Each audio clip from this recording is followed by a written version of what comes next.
Okay, Alex, you've probably been thinking about what was going to happen in this game for 5 months or so. How good did it feel when the game finally got started? You finally got in to being the head coach. Yeah, it feels good, and obviously there's a lot of nerves before the game and everything, but shoot, when we got out on the field, it felt like home again. Just a lot of fun tonight. How big was it to get a huge special teams play right out of the gate? I think that was the big breath of relief right there.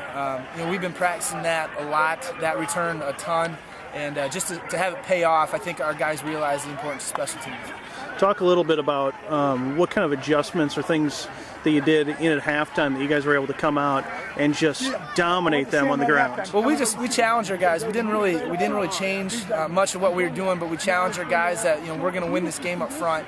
And we thought even in the first half we were pretty dominant in what we did, but we were hurting ourselves with some fumbles obviously, and then a couple penalties here and there. So we challenged our offense to go out and just we wanted to run the football, and that's what we did in the second half. Did you expect them to be that down at that crisp in the first game? Well, I wouldn't say we were crisp. We've got a lot of stuff to work on, but we played about as hard as we could, I thought, and that's really what we were looking for. Okay. Talk about what you're going to work on heading into West Marshall next week. Obviously, ball control probably going to be number one. Definitely. We'll address that, and just our open field tackling wasn't great. And then a couple penalties here or there that we've got to clean up right away. But overall, I thought our guys gave a good effort. You told me yesterday that one of the things you guys were focusing on as a coaching staff was to try to allow these kids to have fun. Do you think you accomplished that tonight?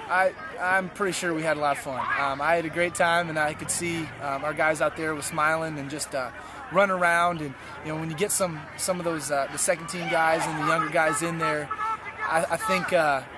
They could see that's how it was like to have fun.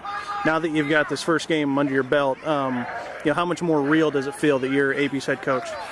Yeah, we still got a ways to go. Every time you run on the field, you still think of the same thing. You still think it's going to be Coach Thomas out there, but it feels pretty good. However, we know that the most important game of the season is the next one.